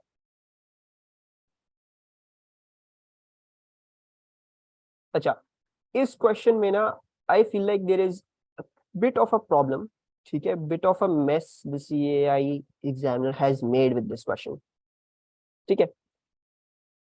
असूलन तो आंसर जैसे एमन कह रही है सी होना चाहिए था, Q+R, ठीक है। Like maximum elastic potential energy stored in the wire, आपके पास Q+R ही होनी चाहिए थी, बिकॉज जब मैं उसको एक एक्सटेंड कर रहा हूं तो उसने इतनी तो स्टोर कर ली है, ठीक है। But perhaps the CA examiner was really referring to कि what is the maximum elastic potential energy जो वायर से वापस मिल सकती है, तो आई फील लाइक उसमें थोड़ा सा ये हुआ है प्रॉब्लमैटिक, ठीक है। हालांकि इसका आंसर सी होना चाहिए था, क्योंकि मैक्सिमम एनर्जी तो उसने Q+R स्टोर कर ली है, लेकिन for some reason not known to me they have given the answer as R, saying के may be the most recoverable energy was R, ठीक है। But if you ask me कितनी स्टोर हो सकती थी,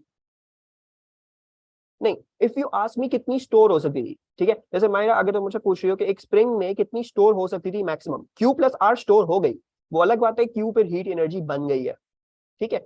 तो इधर जो है ना वो प्रॉब्ली इंग्लिश में मिस्टेक करी, शुड हैव क्वेश्चन के what is the maximum elastic potential energy recoverable from the wire, ठीक है, yes, recoverable from the wire होता तो फिर are, they made a silly mistake and I have not seen this question be repeated again, मैंने सारे papers देखे हैं तो I have not seen this question repeated, और मैंने एग्जाम रिपोर्ट नहीं चेक करी, प्रॉब्ली इसको चेक कर लेना चाहिए, इसमें कुछ ना कुछ एरर है इस सवाल में इन टर्म्स ऑफ इंग्लिश उनकी।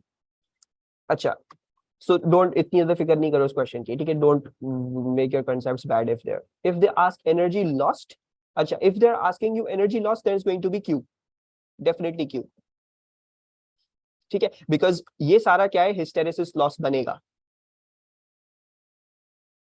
अच्छा, a progressive wave on a wire has a frequency of 10 hertz, 2 points on the wire separated by a distance of 0.25 meters have a phase difference of 22.5 degrees, what is the maximum speed of the wave? Yes Myra, you're on to something, बिल्कुल सही कह रही हो। अच्छा, V equals to F lambda, perfect, अच्छा, from the f and lambda you definitely have f. You definitely have f. Okay, फिर recall the formula that I taught you. How to find the phase difference between 2 points. That was delta x upon lambda into 360 degrees will equals to what? The phase difference.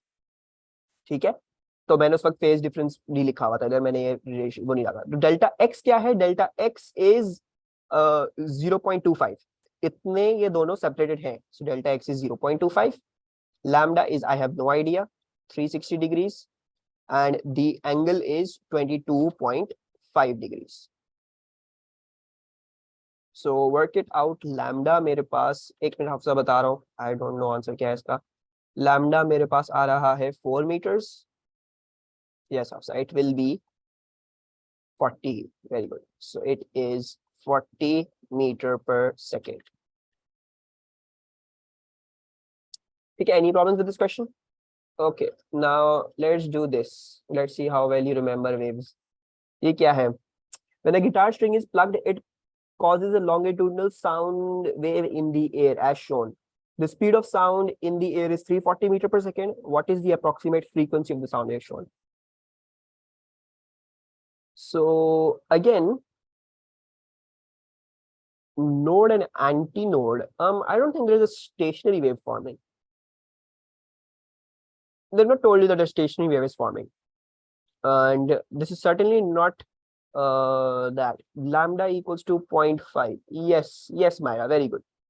अच्छा, सबसे पहले तो speed of sound दी हुई है, frequency मांग रहे हैं, ठीक है। सो फ्रीक्वेंसी जब स्पीड ऑफ साउंड दी हुई है, फ्रीक्वेंसी मांग रहे हैं, तो अगर हमें फ्रीक्वेंसी चाहिए तो हमें यही फॉर्मूला पता है कि v equals to F lambda है, ठीक है। अब नाउ सपोजिटली, क्योंकि आपको वेलोसिटी दी हुई है, आपको कहीं ना कहीं से इस डायग्राम में से लैम्डा निकालना है और फ्रीक्वेंसी आपके पास आ जाएगी।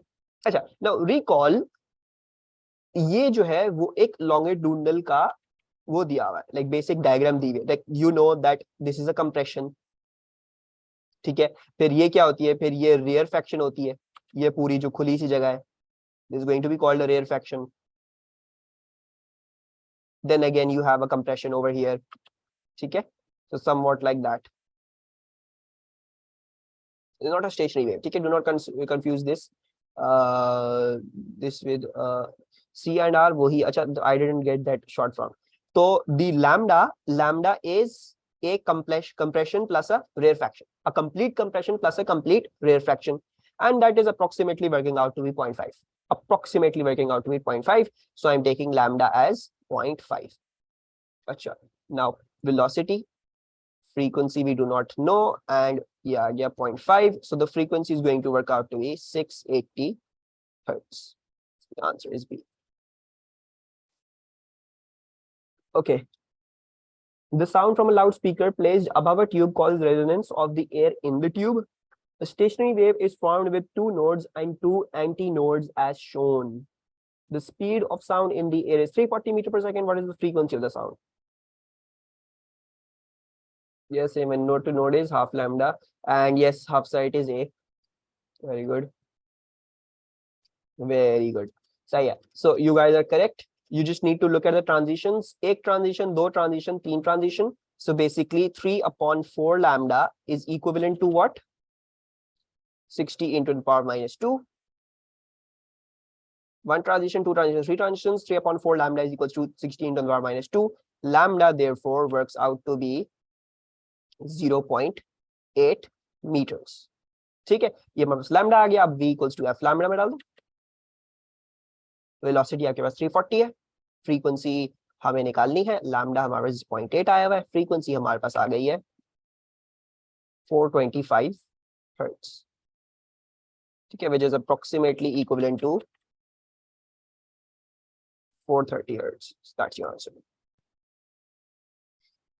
ओके, अच्छा, दूसरी बात ये, डू रिवाइज डॉपलर्स इफेक्ट, ठीक है। हर पेपर में डॉपलर्स इफेक्ट है, हर पेपर में, ठीक है। I am not even joking, her paper में फ्रॉम 16 टू 21 22 हर पेपर में डॉपलर्स इफेक्ट आया है, हर पेपर 1 में, लाइक ऑल वेरिएंट्स इवन. तो go and do Doppler's effect, लाजमी डॉपलर्स इफेक्ट लाजमी आ रहा है, there is no other way around it. अच्छा, police car has 2 tones, a two-tone siren emitting sound of frequencies of 700 hertz and 1000 hertz. The police car is traveling at a speed of 40 meters per second towards a stationary observer. The speed of the sound in air is this much. What are the differences between the two frequencies? तो एक approach होगी, एक separation होगी. So approach है, एक दफा हमारे पास approach हो रही है क्योंकि एक दफा आ रही है, फिर बोल रहे हैं डिफरेंस इन फ्रीक्वेंसीज, तो दूसरी वाली डेफिनेटली सेपरेशन वाली केस होगी. So FO will equals to V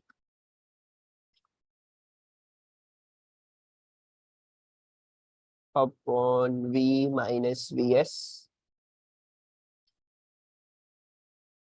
to tone है. ओके, सही है सही है सही है. I took the question for granted. सही है ठीक है. So a police car has tone siren emitting sound of frequency this much. ठीक है ठीक है ठीक है ठीक है, दोनों ही वो केसेस है हमारे. सही है.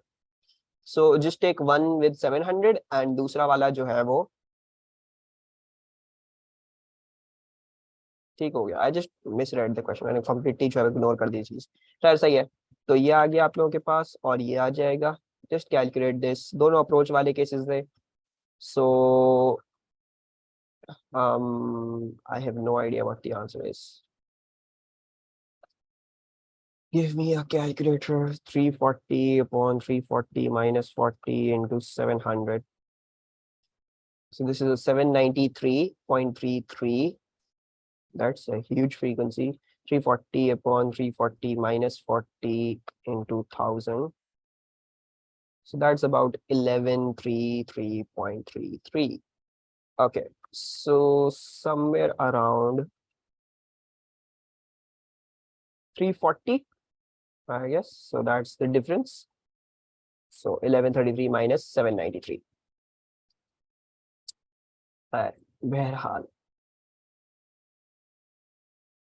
A surveyor's device emits a pulse of light. The light is reflected from a wall 150 meters away. What is the time taken for the pulse to travel from the device to the wall and then back to the device? So this is light, ठीक है, and the reflected thing जहां से reflection हो रही है 150 metre away. Now definitely light यहाँ से गई है, ठीक है. It has traveled a distance of 150 metre reflector के पास, फिर वापस से रिफ्लेक्ट होके आई है वापस, तो you basically covered 300 meters, ठीक है. Then velocity equals to distance upon time. So velocity आपकी जो है वो 3 into 10 power 8 है. डिस्टेंस आपका 300 हो गया. टाइम हमें नहीं पता, आपके पास टाइम यहाँ से आ जाएगा. So the time, एक मिनट आपसे मैं चेक कर लूँ. Yes, the time is 1 into 10 to the power minus 6, which is 1 microsecond. Actually, before we do this question, read this question and give me the answer.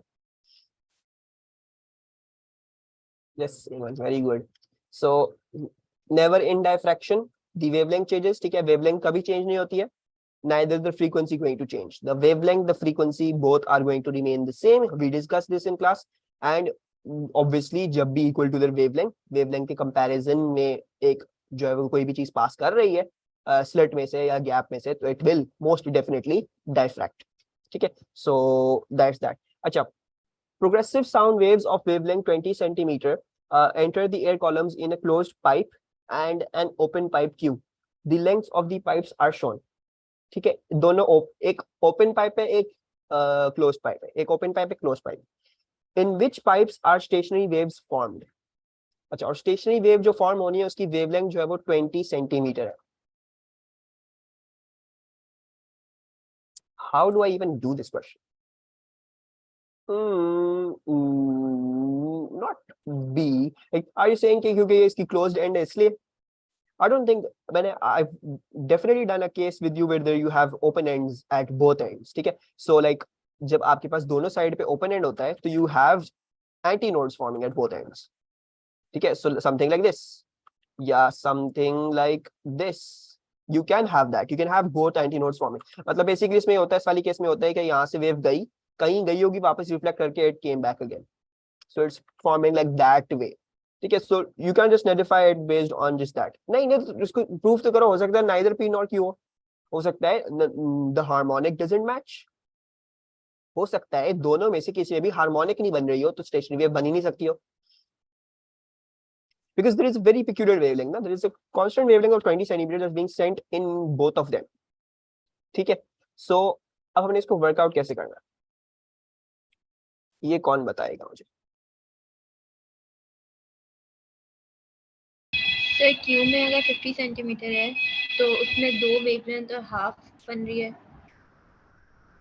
हो सकता है, सही है। और पी जो है उसमें जो है दो वेवलेंथ पूरी हैं और उसमें क्वार्टर है, दोनों में बन रही है। आई डोंट नो, मतलब मेरा याद है दिमाग में। सही है। अच्छा, so how I'm going to do this question, you're very spot on, ठीक है, you answered this correctly. तो बेसिकली देखो वेवलेंथ 20 सेंटीमीटर, ठीक है, I am going to work out कि इसकी ट्रांजिशन, एक ट्रांजिशन कितने में, लाइक कितने centimetre is one transition, so you know lambda upon 4 is one transition, so 20 divide by 4 यानी 5 सेंटीमीटर में एक ट्रांजिशन हो रही होगी, ठीक है। अच्छा, this is anti node node वाला case and this is anti node वाला केस, ठीक है। अच्छा, over here I am suppose to start off at an anti node and then मेरी जो भी ट्रांजिशन हो रही है मुझे यहाँ पे नोड लेके आना है। जब अगर नोड आ रहा है यहाँ पे तो perfect, I am forming a stationary wave, नहीं आ रहा तो नहीं होगा। अच्छा, नाउ 5 सेंटीमीटर एक ट्रांजिशन का है, so 5 centimetre then 5 centimetre then 5 centimetre then 5 centimetre then 5 centimetre then 5 centimetre and then 5 centimetre, so 5 10 15 20 25 30 35, are you seeing that? 5 10 15 20 25 30 35, so a harmonic will form. मेरा एंटी नोड नोड आ रहा है इस case में, ठीक है। एंड इसको थोड़ा और आसान तरीके से समझने क्या था, अगर 5 सेंटीमीटर ट्रांजिशन हो रही है, you just needed to check यहाँ पे नोड आ रहा है, ठीक है। तो बस इट वाज यही है कि इसको देख लो, बना के देख लो कि हमारे पास नोड वाकई में आ रहा है कि नहीं आ रहा, सही है। अच्छा, एंड देन इन दिस वाली केस अगेन देख लो, 5 centimetre then 10 centimetre then 15 then 20 then 25 then 30 then 35 then 40 then 45 and then 50, so yes perfect, anti node वाली केस हमारी वो हो रही है, बिल्कुल हमारी जो है वो सेटिस्फाई हो रही है, सो that's that. So I think yes Q में भी एंड पी में दोनों में फॉर्म है, ठीक है। कोई प्रॉब्लम इस सवाल में? एमन वो माइक ऑफ कर लो बिकॉज इट्स शोर आ रहा है। Oh sorry. अच्छा जी, this one, now read this question correctly, ठीक है, सही तरह पढ़ना क्वेश्चन को, then give me the answer, no one else. अच्छा, सबसे पहले तो two sources of microwaves P and Q produce coherent waves with a phase difference of 180 degree, ठीक है, यानी इन दोनों के बीच में जो इमिशन हो रही है, अगर फॉर एग्जांपल यहाँ से मैक्सिमम निकलता है तो यहाँ से मिनिमम निकलता है, ठीक है, there are phase difference of 180 degrees, yes सबसे यू आल्सो करेक्ट, और वेव्स की सेम वेवलेंथ है लैम्डा, ठीक है, वरना कोहेरेंट भी नहीं हो सकती। अच्छा, वेव की सेम वेवलेंथ हो गई और सेम फेज डिफरेंस हो गया, सॉरी कोहेरेंट वेव्स है, फेज डिफरेंस इनका 180 डिग्री है निकलते वक्त, ठीक है। अच्छा, फिर क्या बोलते हैं, पॉइंट एस पे मिनिमम है, what is there, point S पे there is a minimum, that means that this will be a destructive interference. अच्छा, produced by waves from the two sources, the distance ps minus qs minus ps is called the path difference, obviously that is known to you, qs minus ps कर दो, path difference। In the expression shown, n is an integer, which expression represents the path difference? Now remember this thing, ठीक है, बहुत detail में बात हुई थी, जब फेज डिफरेंस 0 डिग्री होता है तब n lambda is for constructive, n plus half lambda is for destructive, that's when it is 0 degrees. Today अभी जो क्वेश्चन है वो ये है कि the phase difference at the point of propagation, at the initiation of propagation is 180 degree, पहले से ही 180 degree out of phase है, ठीक है। सो उसमें फॉर्मूलाज फ्लिप हो जाते हैं, फॉर्मूलाज फ्लिप हो गए, सो दैट मींस n लैम्डा जो है वो किसके लिए होगा, वो डिस्ट्रक्टिव के लिए होगा, और n प्लस हाफ लैम्डा किस चीज के लिए होगा, वो कंस्ट्रक्टिव के लिए होगा, ठीक हो गया, so that's that, so in that case it should be A. अच्छा जी, then this question is relatively easy. A parallel beam of monochromatic light of wavelength lambda is incident normally on a diffraction grating The angle between the directions of the second order diffracted beams at P1 and P2 is alpha as shown. दोनों second order है. What is the spacing of the lines on the grating? तो easy peasy, you know d sin theta equals to n lambda. ठीक है. अच्छा, n क्या है? Second order है. Lambda क्या है? हमें लैम्डा लैम्डा ही दिया हुआ है. साइन थीटा क्या हो जाएगा? Theta is always the angle measured from the zero order. So d and then sine alpha upon 2 हो जाएगा. Right. So d will equals to 2 lambda sine alpha divide by 2.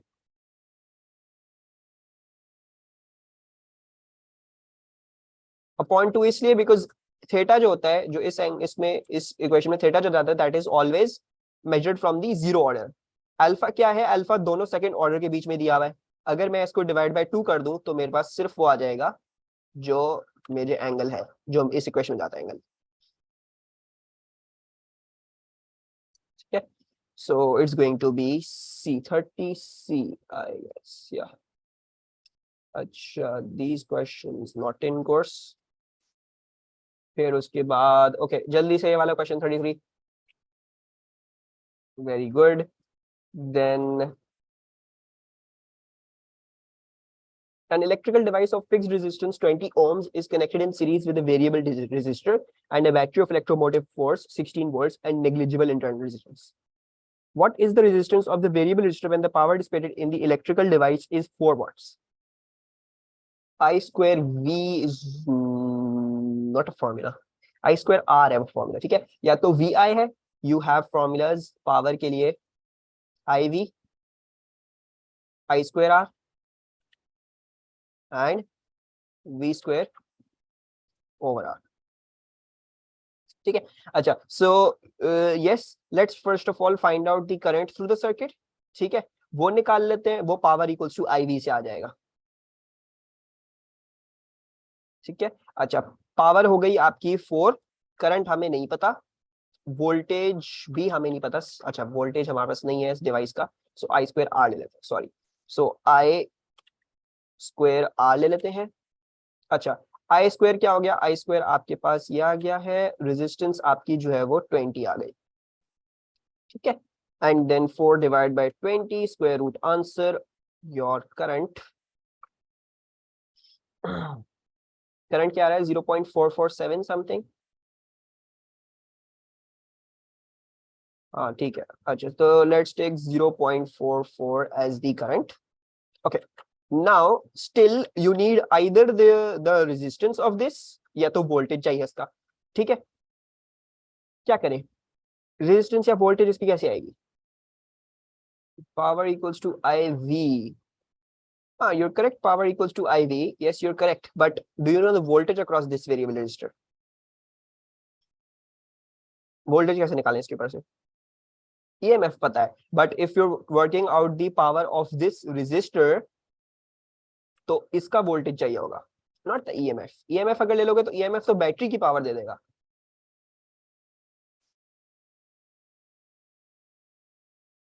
You can basically use V equals to IR. ठीक है. You know the current, that is 0.44. You know the resistance of this device. इसको इस्तेमाल करते हुए I will work out what's the voltage on this thing. ठीक है. So मैं वो वर्कआउट कर लूंगा.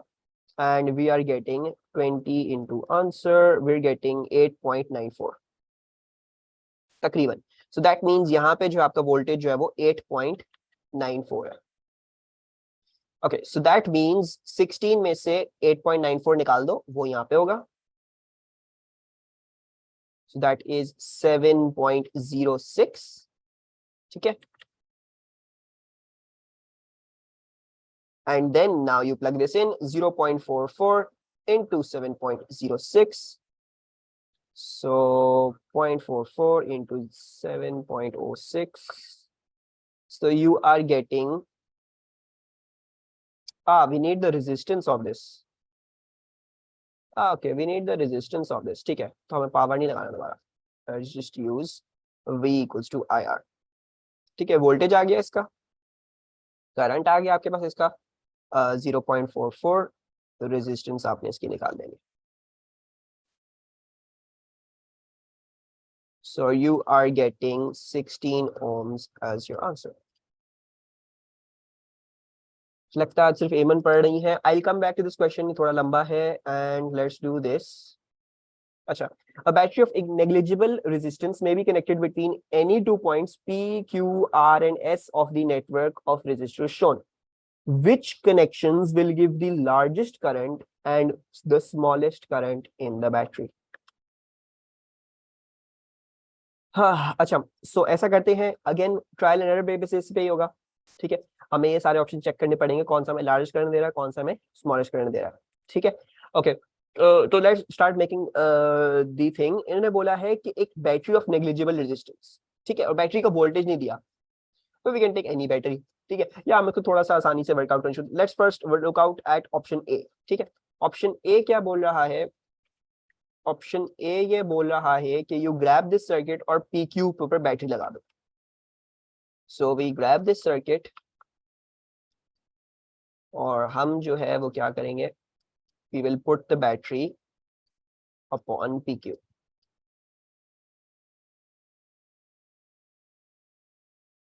ठीक है,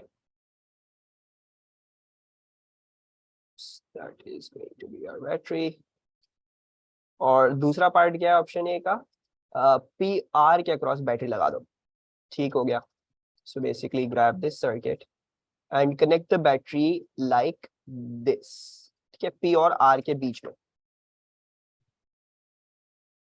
Actually, something like this, right?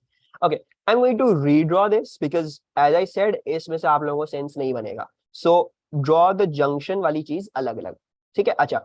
So basically ये दोनों सीरीज में है between that thing. ठीक है, so I'll draw the battery on top. ठीक है, P और R के बीच में आप U भी लगा सकते थे. ठीक है, ऐसा भी सकता है. I'm drawing the battery on top. And ये आ गई आपकी जो है वो ये वाली जो रेजिस्टेंस है, ये इस जंक्शन के क्रॉस सीरीज में है. So you have got this in series. This is 6, this is 5, this is 3 और 3 5 जैसे भी करना है. एंड दिस वन, इसके नीचे भी एक और वो है जिसमें से ये जो है वो 6 है, ये जो है 4 है. ठीक है, अच्छा जी. तो अब हमने वर्कआउट करना है. इन्होंने बोला है लार्जेस्ट करंट PQ में होगा और स्मॉलेस्ट करंट PR में होगा. अच्छा, लार्जेस्ट करंट PQ में होगा कि नहीं होगा? अच्छा, PQ वाली केस देखो तो बेसिकली लार्जेस्ट करंट कब आएगा? You always need to remember this. The largest current will come when the resistance is the smallest. ठीक है, तो अब जो ये कॉम्बिनेशन बना है रेजिस्टेंसेस का, इसमें देख लेते हैं इसकी रेजिस्टेंस क्या आ रही है, फिर बेसिकली हर आंसर से कंपेयर करते हुए चले जाएंगे. अच्छा, रेजिस्टेंस अगर इसमें देखोगे तो ये जो 3 ओम का रेजिस्टर है that is in parallel with these 3 in series. ठीक है, so R effective is going to be 1/3 plus 1/6 plus 4 plus 5 and then whole inverse. So 1/3 plus 1/6 plus 4 plus 5 and the answer whole inverse. Okay जी, 2.5 ohms. So you're saying इसकी R effective जो है वो हमारे पास वो आ रही है. अच्छा, इसकी R effective हम कैसे निकाल लेंगे? वो आएगी 1/3 plus 5. ठीक है, and then I'm going to take your answer assuming it is the correct action plus 1/6 plus 4 whole inverse. And एमन से इसका आंसर क्या है? इसका आंसर है 4.44. ठीक है, अच्छा. सो अब हम बेसिकली सारे ऑप्शन चेक कर लेते हैं. अच्छा, PQ दिया हुआ है, फिर हमें QS दिया हुआ है. ठीक है, लेट्स चेक QS कैसा होगा. Q and S. Okay, so QS जब मैं लगाऊंगा, A सही लग रहा है बट या still we are not certainly sure. ठीक है, तो फिर भी देखना तो पड़ेगा हर ऑप्शन. अच्छा, QS को लगाते हुए अगर हम देखेंगे, इफ यू सी QS को,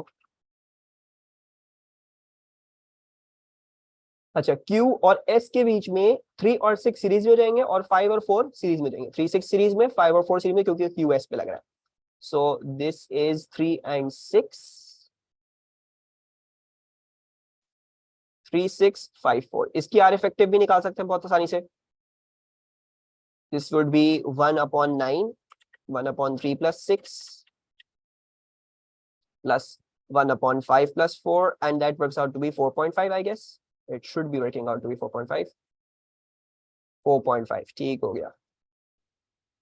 अच्छा ये RS आ गया, ठीक है, ये हम दिखा देते हैं, यहाँ पे दिखा देते हैं, ये RS है, ठीक है। नहीं, this was not RS, this was QS QS QS QS QS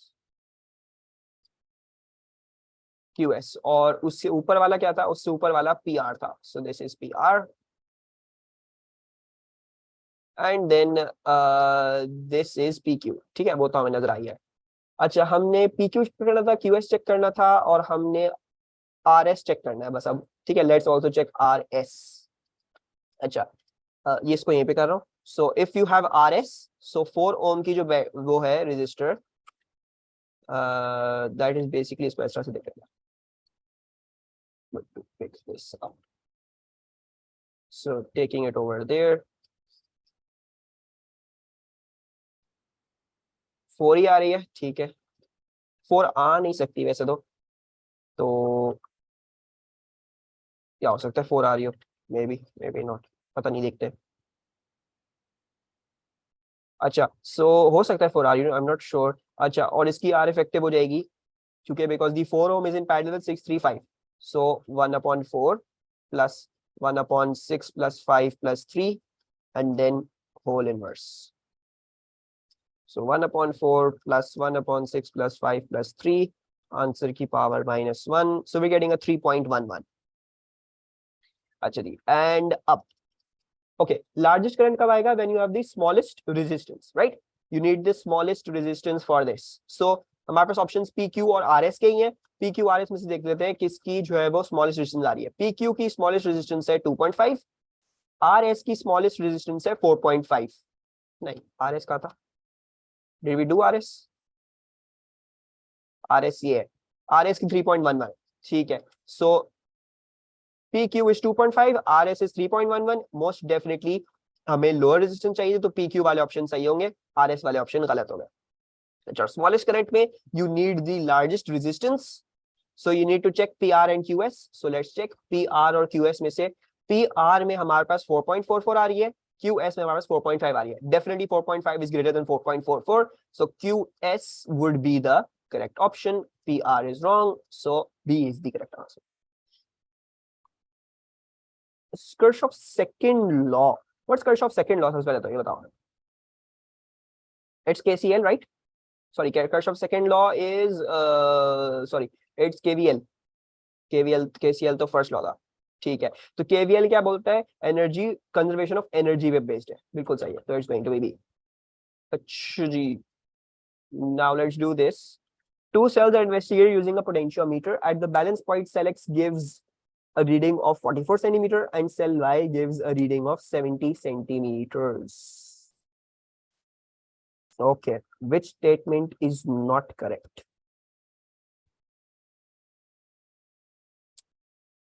अच्छा तो इसमें नॉट करेक्ट देखना है तो ऐसा करते हैं हम, सारी जो करेक्ट वाली हैं जहां तक हमें समझ आ रही है हम उनको टिक लगा देते हैं।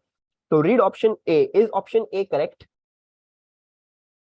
यस डेफिनेटली, जब आपका बैलेंस पॉइंट आता है तो गैल्वेनोमीटर में से कोई करंट नहीं जा रहा होता, that is how you detect the balance point. अच्छा देन लेट्स जो है वो read option B, is option B correct और रॉन्ग? लाइक ऑप्शन बी बता सकते हो सही है गलत, या थोड़ी सी एम्बिग्युइटी समझ नहीं आ रहा? सही है, बिल्कुल सही बात है, सही होगा। क्यों? बिकॉज ये रेजिस्टेंस भी फिक्स्ड है, ये भी आर ही है, और ये जो निक्रोम वायर है इसकी रेजिस्टेंस भी वही फिक्स्ड ही होगी।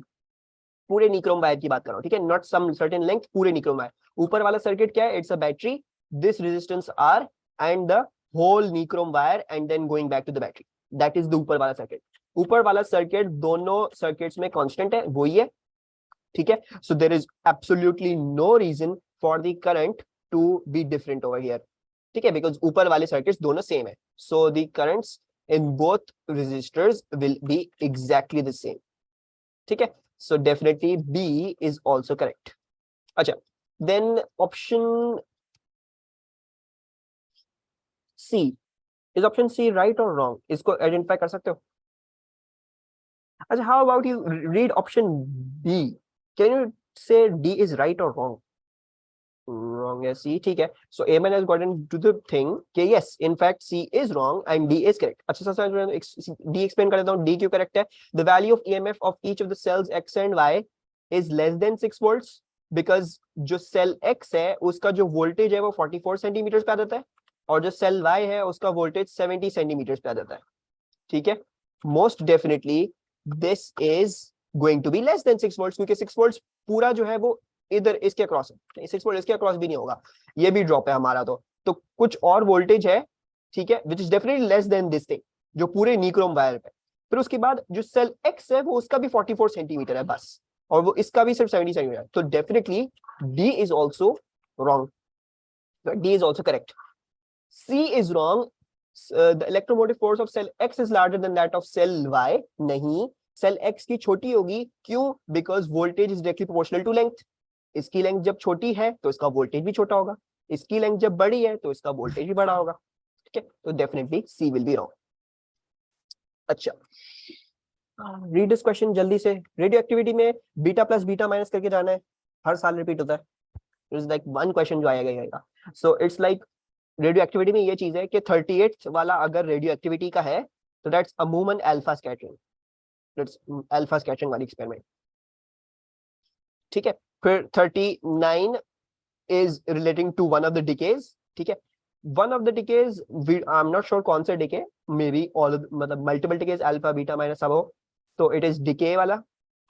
ठीक है, but definitely और 40 वाला मे बी लाइक decay पे ही related या जो है वैसे fundamental particles पे related होगा. ठीक है, बट द थिंग इज के इन दोनों में से कोई ना कोई एक जो है वो बीटा माइनस और बीटा प्लस पे आया हुआ होगा. दिस इज द ट्रेंड जो है पेपर में.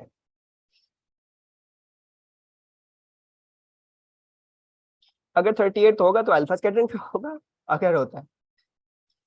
और 39 40 में डिकेस क्या आए होंगे, इक्वेशन या फंडामेंटल उसके आए होंगे, अप डाउन क्या आए होंगे, हाइड्रोन का पूछा होगा, ये पूछा होगा कौन सा लेप्टॉन है, कौन सी क्या चीज है, ये पूछा हुआ होगा. ठीक है, और लेकिन ये लाजमी है कि दोनों में से कोई ना कोई किसी ना किसी में बीटा माइनस बीटा प्लस होगा ही होगा, लाजमी होगा. What was beta plus? Beta plus was a proton turning into a neutron. 1 1 1 0 plus. Now आपको चार्ज बैलेंस करना है तो you released a beta plus particle. ठीक है, एक तो उन्होंने ऑलरेडी दिया हुआ बीटा प्लस, ठीक है, तो बीटा प्लस पार्टिकल तो होगा ही होगा. ठीक है, तो इसका 0 और +1. एंड जब आपने एंटी मैटर पार्टिकल रिलीज किया है तो you will be releasing a matter particle, a neutrino, not an anti neutrino. So a positron and a neutrino. अच्छा, a certain type of hadron has zero charge. It is composed of a down quark, a strange quark, and another quark. What could be the other quark? Strange quark का charge क्या होता है, down quark का charge क्या होता है? So down quark का भी -1/3e. ठीक है, स्ट्रेंज क्वार्क का भी -1/3e. दोनों का ये होता है. स्ट्रेंजनेस और डाउन में कोई फर्क नहीं होता सिवाय इसके स्ट्रेंजनेस की स्ट्रेंजनेस 1 होती है. ठीक है. अच्छा, एंड देन आपको क्या चाहिए, आपको टोटल चार्ज चाहिए 0 का. तो एक का आपको पता है -1/3e, दूसरे का भी आपको पता है -1/3e, तीसरे का आपने निकालना है जो x है. तो x हो गया 2/3e, और 2/3e किसका था, अब का था. ठीक है, तो इसका -1/3, इसका -1/3e, और इसका जो है वो एंटी स्ट्रेंज का 1/3e हो जाएगा. ठीक है. अच्छा, we are not done with this paper, एक सवाल रहता है हमारा. सो हमारा जो सवाल रहता है वो ये है. अच्छा, a wire of length L has resistance R. The cross section of the wire is circular with radius small r. A second wire also cross section and the same material has resistance half r. What could be the radius and length of the second wire? अच्छा, तो उन्होंने आपको ये दिया हुआ है कि एक वायर है, उसकी रेजिस्टेंस क्या है, उसकी रेजिस्टेंस जो है वो R है, एंड किसी ना किसी मटेरियल से बना हुआ तो ρL/A होगा. ठीक है, बिकॉज लेंथ बताई हुई है और रेडियस बताया हुआ है. अच्छा, तो लेंथ बताई हुई है और रेडियस बताया हुआ है, तो पाई r स्क्वायर से हमने क्या निकाल लिया, हमने उसका एरिया निकाल लिया. तो एक हमारे पास रेजिस्टेंस आ रही है, ये इन्होंने बताया हुआ है रेजिस्टेंस जो है ऐसे आ रही है. अच्छा, दूसरा वायर बताया हुआ है, उसका बताया हुआ है same material, so that means the same resistivity, right. अच्छा, और उसकी भी क्रॉस सेक्शन सर्कुलर है और उसकी लेंथ, उसकी जो रेजिस्टेंस है वो बताई गई है, तो उन्होंने बोला भाई ये हाफ आर है, ठीक है। अच्छा, और उसमें हमें पता है कि उसके अंदर से रो उसका वही होगा, we don't know what's L2 and we don't know what's pi R2 square, हमें R2 नहीं पता, हमें लेंथ 2 नहीं पता, ठीक है। तो एक काम करते हैं, इन सबकी ट्रायल एरर कर लेते हैं, because these are two different things. अगर एक होती चीज तो मैं कांस्टेंट निकाल के मैं कांस्टेंट से कर लेता, ठीक है, लेकिन वो वाली अप्रोच नहीं कर रहे, तो एक काम करते हैं, let's just use trial error और इसमें से देखते हैं कौन सा ऑप्शन जो है वो हमें हाफ आर दे रहा है, ठीक है। अच्छा, so if you see this, तो इसमें रेजिस्टेंस क्या आ जाएगी, इसमें रेजिस्टेंस आ रही है रो वैसा का वैसा ही L/2 and pi R/2 whole square. So this is coming out to be rho L/2 and then pi R square upon 4, 4 ऊपर चला गया, so हमारे पास आ रहा है rho L upon 2 rho L upon pi R square, ठीक है। अच्छा, just keep in mind के you need a certain combination of it, जो आपको क्या दे, वो आपको हाफ रेजिस्टेंस दे, ठीक है। अच्छा, तो अभी देखो rho L upon pi R square क्या था, इट वाज R, ठीक है, ये वो कंपैरिजन वाला क्वेश्चन है। Rho L upon pi R square क्या था, वो R था, तो रेजिस्टेंस आपके पास क्या आ गई, इस वायर की वो आ रही है 2R, it's not coming out to be half R, so this is definitely the wrong option, ठीक है। अच्छा, let's do this one now. So इसकी रेजिस्टेंस क्या हो जाएगी, इसकी रेजिस्टेंस जाएगी rho then L/2 upon pi and then R square root of 2 whole square, ठीक है। अच्छा, so rho L/2 upon pi R square upon 2, ठीक है, 2 ऊपर चला जाएगा, so you are getting rho L upon pi R square which was in fact R ही, so this is R, so this means that ये resistance R आ रही है, half R नहीं आ रही, again option B will be wrong। अच्छा, let's do option C। so C क्या बोल रहे हैं, C बोल रहा है R equals to rho then 2L upon pi R square root of 2 whole square, so you're getting rho 2L upon pi R basically 2 pi R square,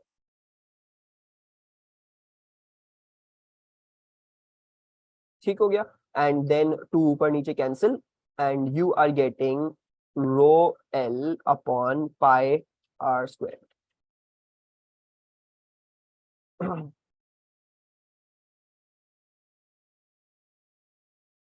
ठीक है, और हमें क्या चाहिए था, ये क्या आ रहा है, ये रेजिस्टेंस आ रही है R ही आ रही है, this is again rho L upon pi R square, यही आ रही है, वो अगेन रेजिस्टेंस R ही आ रही है इसकी, ठीक है, not coming out to be half R, so definitely C will also be wrong. अच्छा, D को चेक कर लेते हैं, our last and only hope, D क्या हो जाएगा, sorry, R equals to rho then 2L upon pi then 2R whole square, so 2 rho L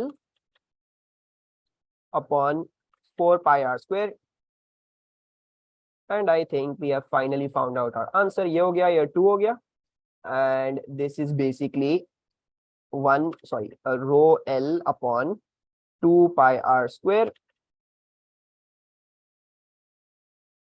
इसमें से आपको पता है ये चीज क्या थी, ये चीज रेजिस्टेंस थी, so yes, this has worked out to be R/2 and therefore option D will be the correct one, ठीक है।